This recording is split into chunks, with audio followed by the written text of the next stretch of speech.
Today on Focus on Sports, we go to both diamonds as the weekend was lit up with baseball and softball action. Then we take a look at a Valley athlete who is chasing his dream. Plus a preview at the Mountain West Tournament set to begin this week ahead of the big dance. Your Focus on Sports starts now.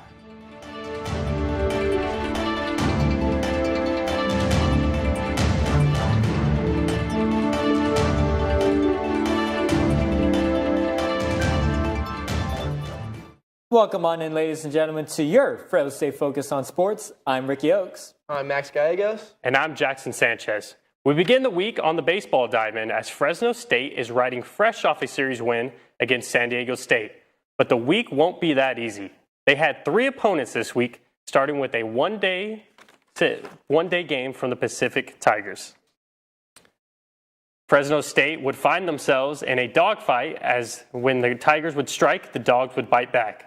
Fresno State found themselves trailing 8-9 heading into the eighth inning, but a sac fly by Pepe in the seventh and an Eddie Saldivar home run in the eighth would make it a ball game. But 9 innings wouldn't be enough, as this game went to extras, where Tommy Hotfee closed down Pacific in an inning of action, and Eddie Saldivar's single would give the Dogs the walk-off against Pacific in a tight 9-8 scare. And after that scare, Fresno State ramped up action as they had a 2-day series against the 19th ranked and undefeated UC Irvine. In Game 1 of the series, the Dogs were competitive through 3, then a disastrous fourth inning backed by unforced errors for the Dogs resulted in a deficit too large for Fresno State to overcome, as they lost 13-4. But Game 2 would be a different story, as Anchor put up his best start of the year, throwing 7 innings, only allowing 1 run off 3 hits and 12 strikeouts. But Dolphins shined just as bright as the Dogs lit up the scoreboard as they got 14 hits against the Anteaters, who had the 12th best ERA in the nation. The Dogs produced a season-high 13 runs, with 9 of those runs off of home runs, including a grand slam from Grady Morgan in the 13-1 upset. The action didn't stop there. The Dogs continued that momentum the next day against Columbia, who gave up 32 runs to UCI the day before. Columbia would be no pushover, forcing some early pressure on the Fresno State bullpen, but the Dogs' attack would be too overwhelming, recording 23 hits in back-to-back days, with 4 of them being home runs recorded in a 15-4 blowout on Sunday afternoon. Fresno State will have a revenge game in the state capitol on Tuesday against Sac State. Fresno State baseball wasn't alone in finding success. Right across Cedar Avenue, it was softball back in action at Margie Wright Diamond for the 2024 Bulldog Classic. The Lady Dogs started off the Classic with a tight one against CSU Northridge, both teams trading runs in the 3rd and 6th innings, leading an opening for the Bulldogs in the 7th. With 2 outs and bases loaded, it would be first baseman Sophia Medellin who would be wearing the cape, hitting a comebacker at the pitcher, bringing in the game-winning run in the 3-2 victory. Fresno would continue this success into the weekend, beating the Toreros of San Diego 8-5 Saturday night and 10-2 Sunday afternoon. Fresno State is playing their 4th and final game of the Classic against Rutgers. First pitch hit the glove 1 hour ago, and Cesar Maya is currently live at Margie Wright Diamond to give us an update on the game. Cesar? 30 seconds. Thank you, guys. Once again, here we are at the Margie Wright Diamond, where it is the 4th game of the Bulldog Classic, where Fresno State is hosting Rutgers, the Scarlet Knights of the Big Ten Conference. The Bulldogs are currently trailing 1-0 on the board, and we are currently on the top of the 5th inning. The Bulldogs have previously won the last 3 games of the tournament, facing against teams such as San Diego. And although we are trailing, the atmosphere is still very lively. And here we are with a member of the marketing department, Isabel Garcia. Isabel, can you tell us a little bit about the promotions that you guys are doing today? Yeah, we do promotions such as bingo, a t-shirt toss, and many others. It depends kind of on the sports events that you come. But our main goal is just to create a fun atmosphere and get people to come out and engage with the teams. And have you seen that recently? Yeah, the energy has been fired. This team has been very, very good lately. So, yeah, we've seen a good amount of people come out. All right, thank you so much. All right, I'm sorry. Can I ask you just one more question? So can you tell us a little bit about how long you've been with the department, and have you seen a rise in the amount of people that have been coming? Have people really been cheering on the Dogs? how long I've been. How long have you been coming? Have you seen a rise in the amount of people coming? Okay, yeah, I started in January and I actually started doing basketball. Basketball really brings the energy, and as of lately, I've seen more and more people come for softball and baseball, which are sports that are going on right now. All right, that's great to hear. Again, at the Margie Wright Diamond, Cesar Maya, Fresno State Focus.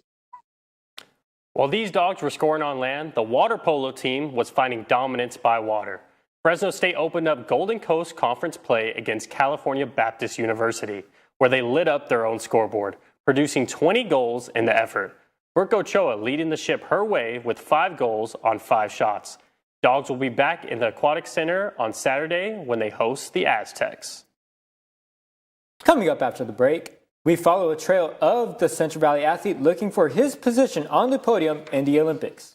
We dribble our way into March as men's and women's Mount West basketball begins. And we take a look at our picks for top dogs of the week when we return.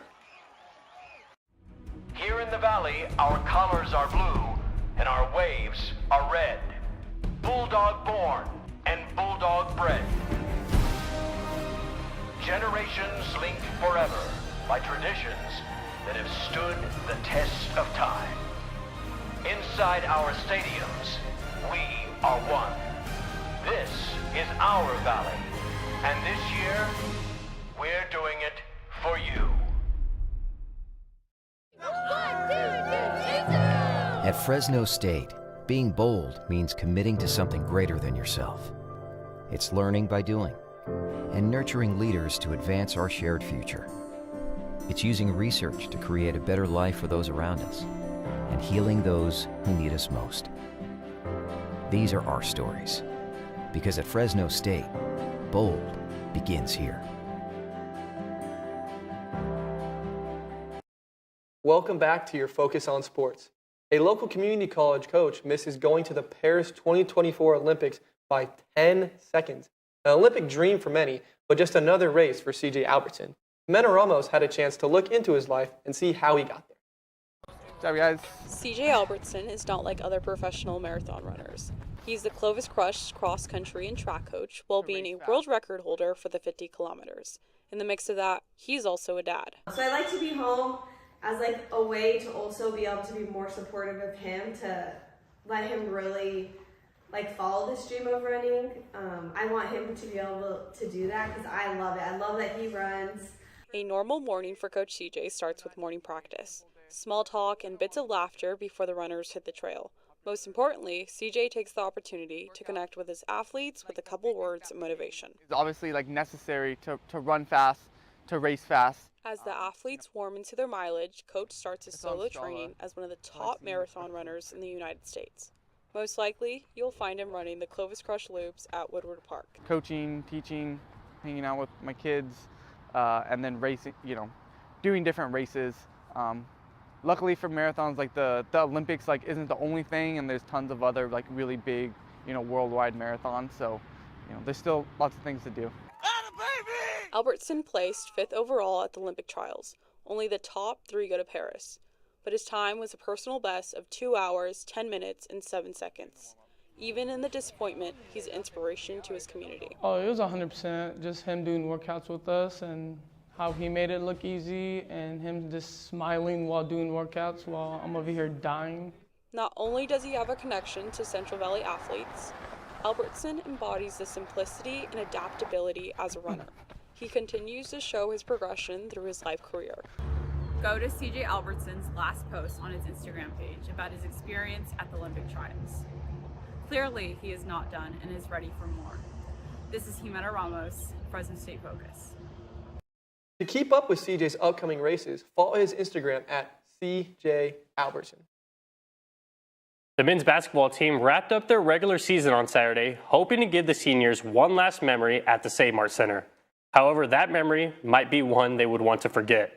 Despite being 2-point favorites, the Dogs struggled to stop the Wyoming Cowboys, suffering a 39-point loss. This was the Dogs' 7th consecutive loss, not a win all month. Senior guard Isaiah Hill still took the time to reflect on the experience. That means a lot. Knowing that we were getting beat by 30 plus or whatever it was, and they still stayed there, that says a lot about this city too as well. giving me a standing ovation and the other seniors. So, I mean, I appreciate that. The Bulldogs will have no time to slow down. They have 4 days to recover before they have a rematch with the Cowboys in Las Vegas for the Mountain West tournament. Winner will match up against the 1 seed in the Utah State Aggies. Now, what will the basketball teams have to do to extend their season? Max, let's start with you. I mean, one, the easy answer is just get healthy. They're missing their bigs. Enoch is playing on half a leg.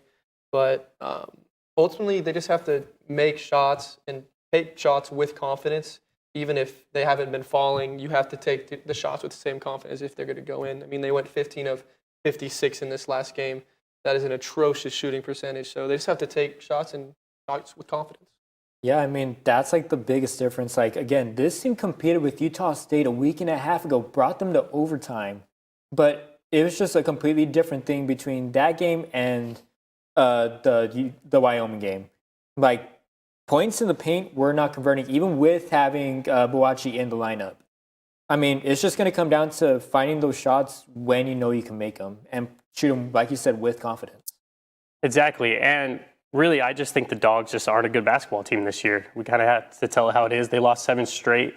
And one thing that sticks out to me, you know, they lose one game by a point or two. And it always goes to say, you know, the good teams win games that come down to, you know, the wire and stuff. The Dogs just haven't been able to do that. And they've really just been inconsistent. I think their morale is really low. And I just think they need some sort of spark next season to get the ball rolling. That's going to have to start with maybe a look at the new head coach. If there is going to be one, we'll see. Now let's talk about the conference as a whole. This year, the Mountain West is projected to have not 2, not 3, but 5 representatives in the Big Dance starting March 21st. This includes the reigning national runner-ups in San Diego State, but also regular season champs, Utah State, alongside other top teams in the Mountain West as well. But before we can look at teams that can potentially break brackets, we still have to talk about the Mountain West tournament. This tournament could go into anyone's hands if conference play showed us anything.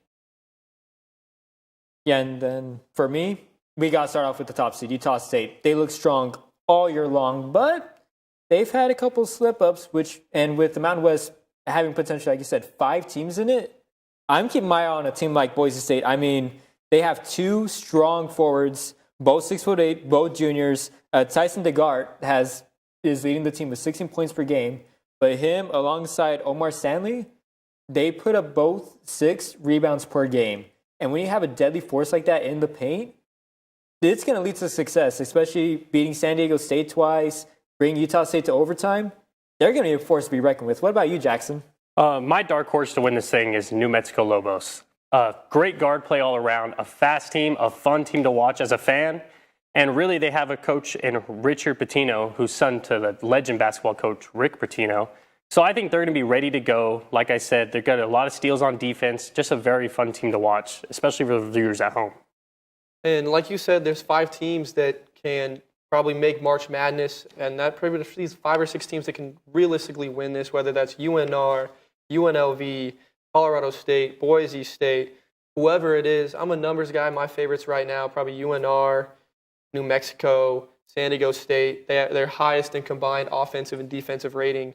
History says that those teams have a lot of success not only in conference tournaments, but in March Madness. Yeah, I couldn't agree more. But let's transition forward from Mountain West basketball to some Mountain West honors. News just brought in from the Mountain West this afternoon.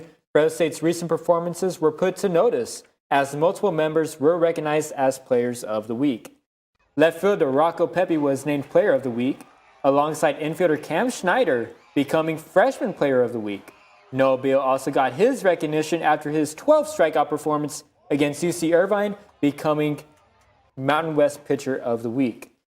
This brings us over to the introduction of our newest segment here, where we honor the top dogs for this week in Fresno State athletics. Jackson, let's start off with you. Who's your standout? I'm excited for this. Sophomore diver Grace Alley, a beast, dominated the diving board, broke the Mountain West Championship platform record for the 3-meter dive. Now she moves on to the NCAA Championships, where she'll have a chance to compete there. I believe first Bulldog to do that in a very long time, and that is why she is my top dog of the week. Incredible. For me, I'm going to go with outfielder Bobby Blanford. He went 4 for 9 this weekend with 2 home runs, 6 RBIs. He was struggling a little bit, but he really jump-started the Bulldogs offense on Friday with that homer, and it carried over into a dominant 13-1 win over UC Irvine, who was undefeated going into that game. So, hey, your guy's not the only one that hit a home run. For my top dog of the week, it's going to be first baseman Sophia Medellin. We talked about her when we were talking about softball. Hit the game winner on Friday in a part of her 6-10 scoreline on the week against CSU Northridge. She hit that game-winning hit, but also hit a home run against San Diego as well, which actually helped give them the cushion they needed to get the win Saturday night. All great top dogs, I think. Shout out to them. And that's been our show. Thank you for tuning in. remember that we cover more sports this week on our Fresno State Focus newscast this Wednesday afternoon at 4. But we'll also be back next week to bring you more action with your weekly focus on sports.